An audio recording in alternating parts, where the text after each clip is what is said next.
What do you think is disgusting that everyone else seems to like? Princess Sporus said. Stepmom porn. The only fantasy I have about my stepmom is her forgetting how to speak. The Walking Dead 91 said. I don't know why, I'm normally not the reality show type, but damn TLC got me hooked to 90 Day Fiancé. I know it's probably staged fake AF, but honestly I think it just makes me feel good to watch people who seem to somehow have managed to screw up their lives even more than me. Also makes me feel less bad about being perpetually single. There also was a reality show a few years back called Stranded with $1 Million that was pretty entertaining, TBH. Fractalface said. I love 90DF, but they've been increasingly scraping the bottom of the barrel, and it's stripping the joy from the show. Like that season that had serial domestic offender Jeffrey on the show. At what point are they facilitating a dangerous relationship between two people? Same with Angela, who doesn't even seem to have a relationship, but somehow is awarded season after season. I either want to see the complexities of taking a relationship to the next level, and how language barriers and culture shock make it more difficult, or some adorable business that I can laugh at without feeling like I'm celebrating the misfortune of a cast member. Mabe3 Tomorrow said. I tried out for a sports team a couple years ago and did pretty well, so I got called to try out party thing. Anyone interested can attend. It's just to know your future teammates. One of the things they did was bobbing for apples, and I refused, because there was literally spit swirls in the water battle between the apples. So they called me a wimp and pressured me to. In the end I just dropped. I didn't really like the sport anyways. At Zookeeper Game 967 said.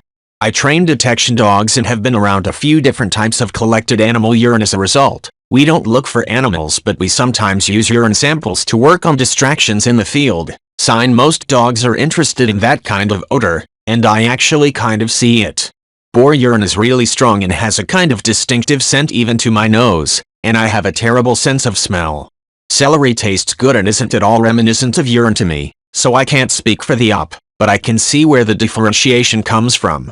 Boar urine is also fairly commonly used in hunting applications and stuff like that, so in some regions a lot of people will be familiar with the scent through that.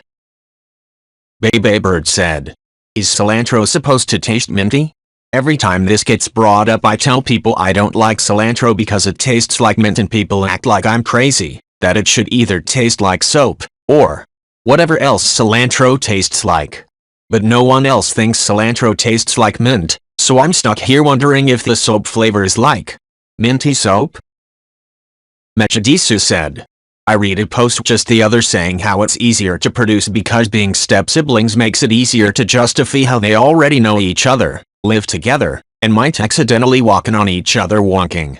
Then they can say wait, we should know, I can't cause siblings. It's basically an easy way to skip the plot and go straight to banging. Duckboy Flaxidbus said. The eating ones are just off-putting. Somewhere a person is speaking or a guy enjoys a hobby like making fly lures and it's mic'd up is kind of interesting.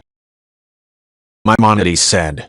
Recently I was wrapping presents for my friend's kids so I was watching how-to videos for wrapping certain unusual shapes.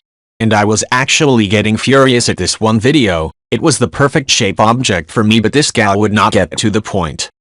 Stop fiddling god. WTFFF this is the worst tape dispenser I have heard in my life.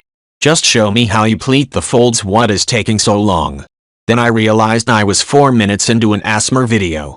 And there is an entire corner of gift wrapping YouTube that basically puts a microphone against their scissors, and sounds sticky-mouthed like they need to drink water. And never wraps the present. Luxi4 said. I have a coworker that loves grape-flavored stuff but not grapes.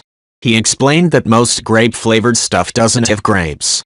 I looked it up and found, this artificial grape essence was first developed in the 1890s, after chemists isolated a chemical called methylenthronylate from the essential oil of orange blossom.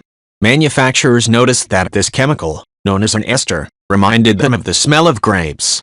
This ester was cheaply mass-produced using coal byproducts from emerging coal industries. And this became the basis of the go-to grape flavor that we still use today. Niskara said. The whole daddy thing just seems really creepy to me and to me scream daddy issues but what do I know? Sneakavareniki said. My boyfriend's family is from Russia and they change their shoes into other shoes when they get in the house. Like not even slippers or anything, just the same sorts of shoes you'd wear outside but a different pair. Makes no sense to me, lol. I have no idea if this has anything to do with Russia though. They're actually clean freaks with a lot of weird ideas about how to do things, and if you do them wrong they freak out. So this may just be a random individual quirk. Real Edward Nigma said, "For me, it's drinking to the point where you can't stand up. Like, head spinning, probably should take an Advil and lay down with your foot on the ground drunk. That happened to me this 4th of July weekend. Went to visit some cousins up in Wisconsin for the 4th and had myself a wild time. It was my first time drinking without limits. I'm 18, don't arrest me. I tried to be responsible, didn't start drinking until 5 p.m. made sure to eat. Well, Coors Light as you keep going, kinda gets easier and easier to drink. I was slamming them down without caution the whole night. It was pretty bad. In the back of my soupy mind, I was thinking maybe I should slow down, stop. But nope, I didn't.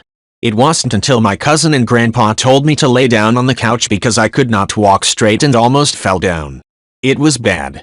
My head was spinning so badly, it was weird. Sitting up was impossible. Felt like there was a 20-pound weight in the back of my skull. I hated it. I felt stupid. I was stupid. I said some dumb shit. I remember thinking, man, people do this a lot. Like, they get this drunk like it's normal. I don't mind drinking in general, but man, getting tipsy like that was not enjoyable in the slightest. IDK how people get like the weekly, or daily in extreme cases. Drinking's fun, but moderation, you know. Nobble22 said, "Okay, Coors Lights definitely go down better the more drunk you are. Last night for my birthday I got wasted with some of my friends. We underestimated how much alcohol was in the hard seltzers, so we were drunk by the time we got to the beer. I downed 2 of them before my friends told me I was done for the night, lol. But yeah, there's a line between loose, party drunk and I can't fucking walk drunk." Guy from Death Valley said, "Drinking in general for me. I absolutely handle nothing. Like 2 beers in I might feel weird already, and genuinely might fall off my chair, already happened. While I do have it under control, once I start and get tipsy my mind says fuck it and attempts to go as hammered as possible. Last time a friend of mine had to take the bottle away from me because I kept pouring myself one after another to the point I was basically not mentally there anymore. I seem to have zero self-control. In addition to that, I also get either pretty weird and start singing, or depressed thinking maybe I should jump in front of a truck, or aggressive along fuck that brick wall. It's a gamble which of the 3, sometimes all of them. So, yay. I do take 1 or 2 drinks, but I need someone else with me who knows and who can keep me from doing this. This is reason number 1 why I pretty much never consume alcohol." Cactus said, "Deviled eggs. My mom used to make them for every holiday and just the smell would make me want to puke. The whole family loves them and begs her to make them every year." Manudahan said, "It's the dog's weapon, according to British comedian Mickey Flanagan. You go to pick up your girlfriend for a date and you're nice, smooth and crispy. You'd rather not cuddle up to her dog when you've got everything perfect. Oh, I see, it's going to be that way, is it? I'll sort you out, son," the dog seems to say with his eyes. He throws his head back and starts licking his balls and arse enthusiastically while you roll your eyes. Your girlfriend comes down in her stunning red dress. She looks to the dog.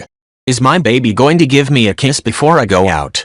she lovingly says, and cuddles him while he's licking your lips, neck, nose and face. And all the time, he's looking at you. What you gonna do now, eh? Salsa Shark said, "I hate that mayo is so popular that it comes by default on everything forever. Pre-made sandwiches are the bane of my existence.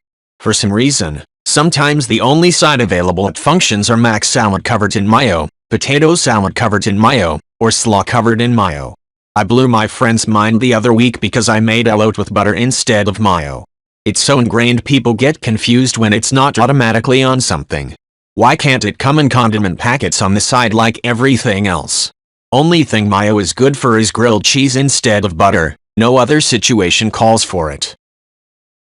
Kenzie Shinks said, "Kinda funny, but before I knew I had the gene, I would get this rice from the student dining hall that I assumed just had parsley in it. I had never heard of cilantro at the time, and every day I'd eat some of it and get really annoyed that it tasted like soap. So I'd go up and inform the worker daily that the rice tastes like soap, so I think some dishes aren't getting rinsed well enough or something. Finally, after a few days of this, the guy tells me about the cilantro gene. I felt very silly. Autumn Violet said, "Yes. It completely destroys anything it's put in. Imagine having a big bowl of pico de gallo, chips, and a steaming hot burrito in front of you, then the waiter pulls out one of those rotating cheese graters with a bar of ivory soap in the hopper.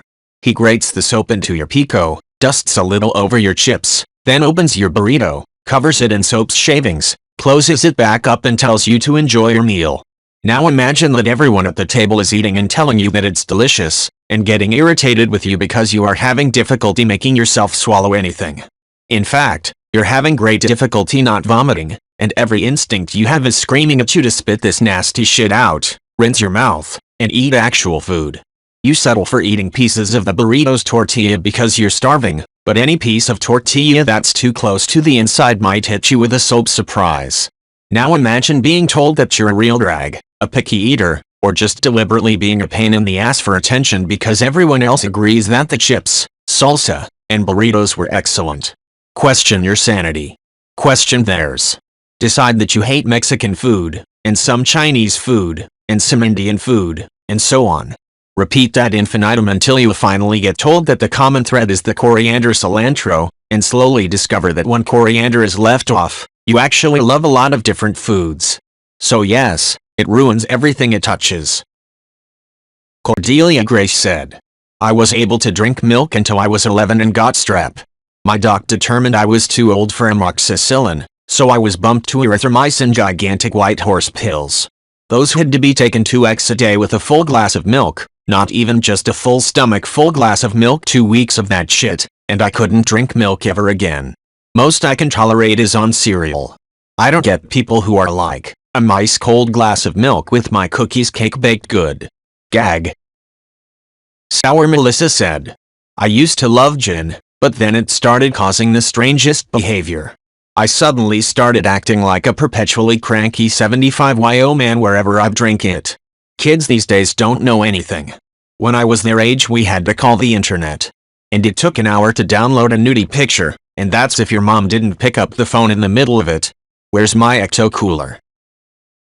Marie Carey 14 said, "Potato salad. It's the bane of my existence at every single picnic or family function I go to. Usually with my family there's only a couple sides, so my plate looks really empty if I don't take any, and I don't want to offend anyone and think I don't like what they make. But seriously, it is the taste and texture of eggy tofu barf." Chocolate Chip 2019 said, "I personally don't understand certain fetishes. The one that sticks out to me, and the one that definitely fits this question, is vor. I don't understand what it is about being eaten whole and being inside of someone's stomach. Is it because they want to make the other person look bigger? Do they just want to die from the stomach acid? I don't get it." The Okami said, "Oh damn, what can I start with? I think daddy thing and MILF, JILF, DILF, every F-ILF is creepy. Why do you need to have sex with someone who seems, or even worse, be like 20 plus yo than you? I think it should be illegal that an 80-old man marry a 20-yo because it could be compared to pedophile, even if they are both consenting, because it's absolutely wrong to me. Just imagine to marry your older uncle when you were only 25 yo. And having a fetish like whatever ILF sounds creepy to me." Booker God said, "My dad is like this. He absolutely hates fruit. My mom once made a chicken dish that she snuck a bit of applesauce into for the marinade. He took one bite and noticed it immediately and knew for sure it was apple. My brother and I were chomping away and had no clue.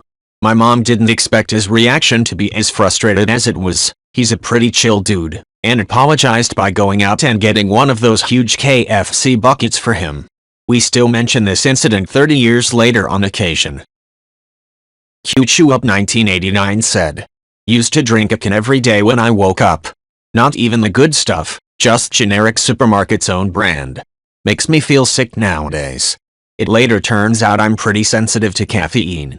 Can barely even drink Coke. I used to be able to drink Coke all day without batting an eye, but today it just makes me queasy unless I buy the decaf version. I can do 1 cup of coffee, but if I go for 2, I just feel uncomfortably wired and need to poop. Having no friends said. Cats being in the kitchen. My roommate's cat is cute, but I've watched him step out of the litter box trying to wipe crap off his paws, go straight in the kitchen, jump on the counter and step on my roommate's plate, or go try to sit in an empty pot. Anytime I see it and go clean the thing and put it away. My roommate thinks I'm crazy, but I don't want to eat cat shit. Linux Forever Leo said. OMG. Gross. For me it's a texture thing. I also hate cabbage, coleslaw, especially, and sauerkraut. I can eat spinach if it's cooked and mixed into something else.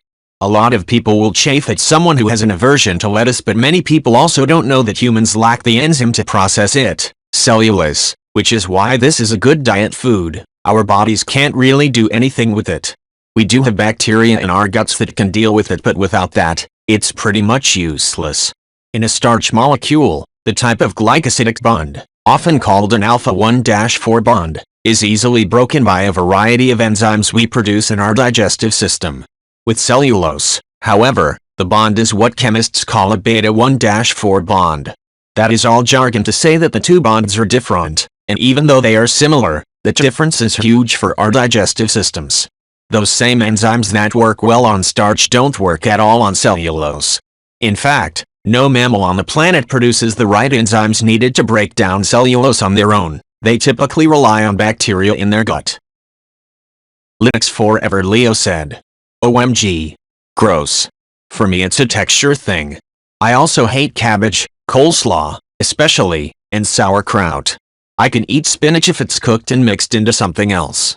A lot of people will chafe at someone who has an aversion to lettuce, but many people also don't know that humans lack the enzyme to process it, cellulose, which is why this is a good diet food. Our bodies can't really do anything with it. We do have bacteria in our guts that can deal with it, but without that, it's pretty much useless. In a starch molecule, the type of glycosidic bond, often called an alpha 1-4 bond, is easily broken by a variety of enzymes we produce in our digestive system. With cellulose, however, the bond is what chemists call a beta 1-4 bond. That is all jargon to say that the two bonds are different, and even though they are similar, the difference is huge for our digestive systems. Those same enzymes that work well on starch don't work at all on cellulose. In fact, no mammal on the planet produces the right enzymes needed to break down cellulose on their own. They typically rely on bacteria in their gut.